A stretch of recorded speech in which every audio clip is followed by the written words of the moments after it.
Singer Sean Kingston back in South Florida and facing a judge on million-dollar fraud charges. Kingston and his mother are accused of stealing money, jewelry, and even a car. Remember Sean Kingston, the guy who made us all vibe to Beautiful Girls? Beautiful girl. Well, he and his 61-year-old mom, Janie Turner, have just been hit with some serious charges. Organized fraud, grand theft, identity theft, you name it. His whole family scam artists. His mom is the biggest scam artist. Their order was $500,000 worth of jewelry. He wanted a couple watches for his team, but mainly everything for him. His mom signed the car over to me. That shit was a scam. They still owe money on the car. They can't even legally sell the car. And a lot of people say that. They say I owe on jewelry and I'll be paying people. But that's all rumors because if I was broke, I wouldn't be spending $25,000 a month. According to the Broward County Sheriff's Office, they've got quite the rap sheet now. But wait, wasn't this the same guy who was once the teen sensation everyone adored? He was rolling in fame and fortune, making even adults wish they could swap lives with him. So what on earth happened?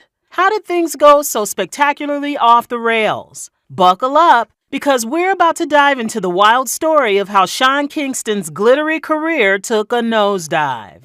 Born Keshawn Paul Anderson in the vibrant city of Miami in 1990, Sean Kingston's rise to fame is the typical grass-to-grace story. A young Sean saw his mom and sister sent to prison when he was just 15. Determined to find a way out, he borrowed a friend's computer and jumped into the world of MySpace, hoping to make some noise with his music. He eventually stumbled upon the page of hitmaker-producer J.R. Rodham, and determined to get noticed, he bombarded him with emails every single day until he finally replied. He was then invited to Los Angeles for a meeting, and guess what? Sean was already on his way to California to live with his brother. Coincidence? I'd rather call it fate. Shortly after their epic meetup, Rodham signed him as the flagship artist for his label, Beluga Heights, with Epic Records on board for his debut. With Rodham as the mastermind producer, they cook up Beautiful Girls, a track that brilliantly samples Benny King's Stand By Me. Nigga, we tried that shit, bro. We were in that studio till 4 o'clock in the morning on one song. We got that shit right, bro. It was like, we just knew. The whole room was like, yo, this is smash. And just like that, a star was born. Sean Kingston has music in his blood, literally. His grandfather is none other than the legendary Jamaican producer Lawrence Jack Ruby Lindo, famous for working with Bob Marley. With that kind of pedigree, it's no surprise Sean created a whole new vibe, mixing rap, reggae, pop, doo-wop, and some seriously good songwriting into something totally fresh. Then came May 2007. Sean finally dropped Beautiful Girls, and bam! The whole world was singing along. The song shot straight to the top of the Billboard Hot 100 and didn't stop there. It was a global sensation, topping charts everywhere, including the UK. Seriously, the world was hooked. Who would have thought an R&B track by a 17-year-old would become such a massive hit? But Sean made it happen. But don't let Beautiful Girls fool you into thinking Sean was a one-hit wonder. This guy had plenty of other hits up his sleeve. Remember Eeny Meeny with Justin Bieber? Or Fire Burning. And let's not forget Take You There. Sean Kingston had more than one trick up his sleeve, even though nothing quite matched the magic of his debut hit. He went on to have the typical Hollywood celebrity life with the blings, the parties, and even dated a few people, one of which he claims was Serena Williams. He even said she was always paying for stuff. Serena Williams, that was my dog. $300 million, all she wears is a Nike tracksuit. And guess what? When I go everywhere and I take out my card, she's slapping my hand like, put your card back here. Say no more, Mr. Williams. Go ahead, I'm gonna run it up. I would like another bottle of champagne and give me some, boy, I was loving it. But Sean's journey took a wild turn in 2011. He was out riding a jet ski with a lady friend when, bam! They crashed into a bridge. And when I found out that the tide got high and I couldn't make it, I tried to hit the brakes and it was just too late. Well, as soon as I hit the bridge, I got knocked out unconscious. Yeah. Thankfully, 2 heroes on a passing boat, a Coast Guard member among them, swooped in to save the day. They found Sean in bad shape, coughing up blood and totally dazed. The Coast Guard dude grabbed hold of Sean and he was rushed to the hospital, fighting for his life. Turned out he got a torn aorta, a serious deal. Emergency surgery saved the day, but Sean still spent a solid 11 days in the hospital. It was a very close call, according to the doctors. He tried to die a couple of times on us, but we just refused to let him die. For the most part, like when we went to go visit my surgeon, the surgeon doctor, he told me, he was like, yo, you had a guardian angel that day. Later, Sean couldn't stop thanking the guy who pulled him from the jaws of death. No problem, man. I love you, problem. my brother. Thank you. Love you too, man. Love you too. After the accident, his priorities shifted big time. He dropped his album Wait Up, but it kind of fizzled out. Understandably, he's got other things on his mind. The accident changed him, and the music took a back seat while he recovered. It's a blessing. It's definitely, God is great. You know what I'm saying? I feel like I'm blessed. I overcome the tragic situation. It was definitely trauma, and for me to still be here, it's only God's work. But life had more twists in store for Sean Kingston. In fact, it seemed like every year brought a new headline, and not always a good one. In 2013, things took a dark turn when a woman named Carissa Capilotto accused him of a disturbing crime. She claimed that back in 2010, Sean, along with his bodyguard and a band member, forced her into sex. Carissa stated she was under the influence of alcohol and marijuana during a meet and greet with the singer, rendering her incapable of consent. The situation escalated when Carissa sought medical treatment for physical injuries aligned with her claims and subsequently sued the three men. Sean Kingston maintained that the encounter was consensual. She was in my room, basically. She came with a friend, you know what I'm saying? Like, she came, to be honest with you, I don't tell the story there, like, because it's been, people have asked me, but it's a sway. And to be honest with you, it's completely 100% bull. Like, you know what I'm saying? I did know the girl. But he never addressed the lawsuit publicly. Eventually, the case was settled out of court, according to TMZ. Sean Kingston's road to fame was paved with gold records and chart-topping hits. But behind the scenes, he was battling some serious financial demons. In 2012, he hit rock bottom and filed for bankruptcy, revealing he had less than $500 in his bank account, while owing a whopping $13 million to creditors. What did he list as assets? Just a Rolex watch, a diamond bracelet, a ring, and a few cars.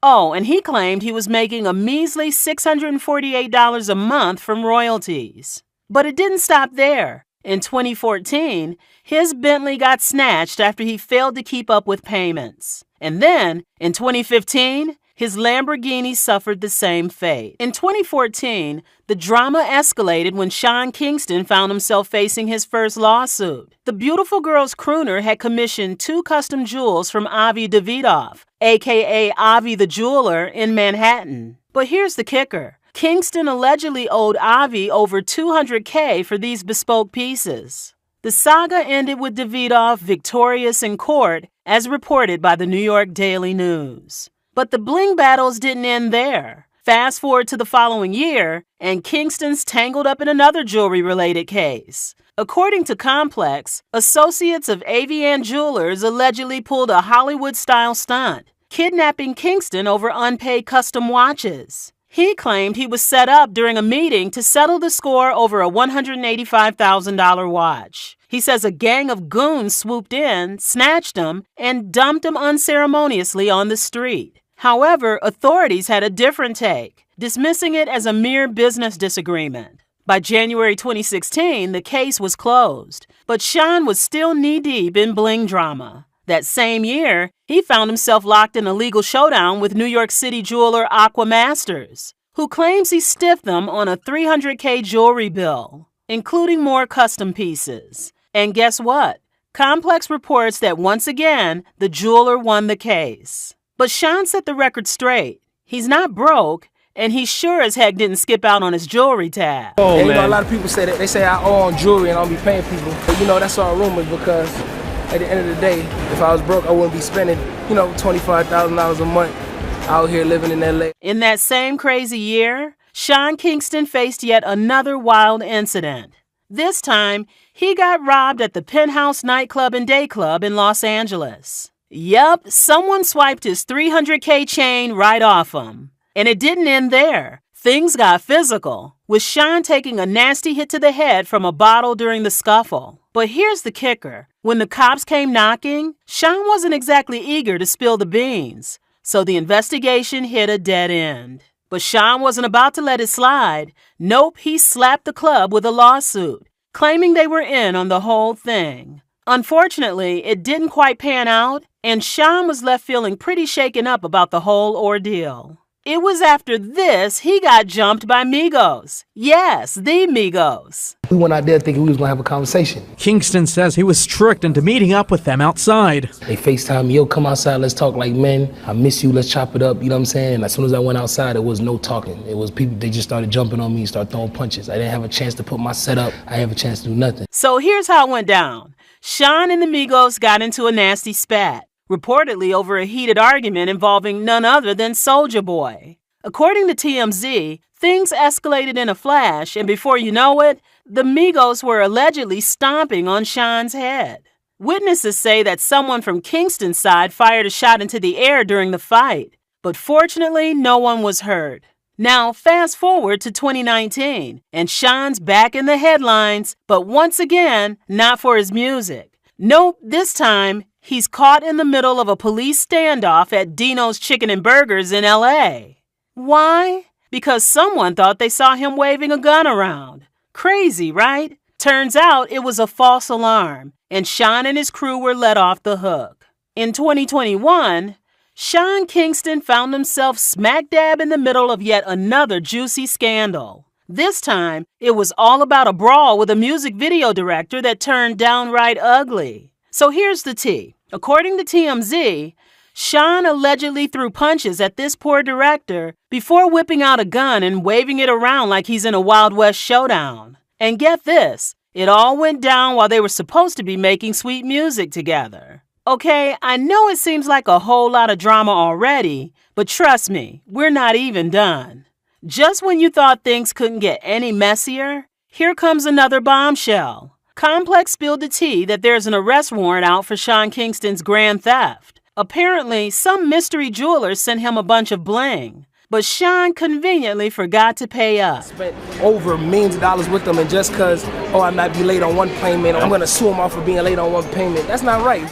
Oh, the drama never ends with this guy. Fast forward to the present, and Sean's in hot water once again. This time, he's facing the music, literally. He's been handcuffed and slapped with multiple fraud and theft charges in sunny California. His own mom, Janie Turner, got in on the action too. This one's a family affair. Now, hold on to your hats because the specifics of Sean and his mom's alleged crimes are straight out of a Hollywood fraud blockbuster. According to the warrants, from October to March, they allegedly swiped a whopping $500K worth of bling, over $200K from Bank of America, $160,000 from an Escalade dealer, a cool $100,000 from First Republic Bank, $86,000 from a custom bed maker, and a bunch of other smaller amounts. He's got basically a script. He says that he works with Justin Bieber. He obviously puts on a big show here. This is a rental house. He doesn't own it. And he lures people using his celebrity into having them release things without him paying for it, and then he simply never pays. Can you believe the audacity? Sean and his mom are no strangers to the legal rodeo. Nope, he's already been on probation for 2 years for trafficking stolen property. And although Janie has been released on a $160,000 bond, she has also had her own share of legal problems. Back in 2006, she pleaded guilty to bank fraud and served nearly 1.5 years in prison for swindling over $160,000. And if that's not enough, she recently found herself in hot water again, getting hit with a lawsuit for skipping out on rent, leaving the landlord high and dry for a hefty $100,000. But wait, it doesn't stop there. Sean and his mom seem to have a knack for landing in court. A Florida entertainment systems company took legal action against Sean, alleging he failed to pay a whopping $120K of a $150,000 bill for a gigantic 232-inch TV installed in his home. Know that our property is inside this house right here. So as soon as the raid takes place, we're going to have a crew of people in there to deassemble it, take it back to its rightful owner. To make matters worse, Sean allegedly promised to make commercials with Bieber. But surprise, surprise, that never happened. And let's not forget Sean's rocky relationship with jewelry payments. Miami's High Mob Jewelers has been hounding him since 2009, hitting him with not one, not two, but 3 lawsuits. Despite Sean's attempt to shift blame onto his mom, the court held him accountable, ordering him to cough up over $355,000 for the bling he conveniently forgot to pay for. Kingston is currently still in a Southern California jail and has agreed to be turned over to authorities in Florida. His attorney has assured that this is just a civil case and not a criminal one. We hope the court doesn't think otherwise. Sean Kingston's financial turmoil has certainly taken its toll, leaving his net worth in shambles. Back in the glory days, he was sitting pretty with a cool $7 million in the bank. But fast forward to today, and celebrity net worth paints a much bleaker picture, pegging his net worth at a mere $500K. And with his current legal battles looming large, who knows if there'll be anything left of it once the dust settles. We can all admit that Sean's financial problems aren't the result of a dodgy record deal or a shady financial advisor. Nope, it all boils down to one thing: overspending on things he didn't really need, and what do people call that word? Greed.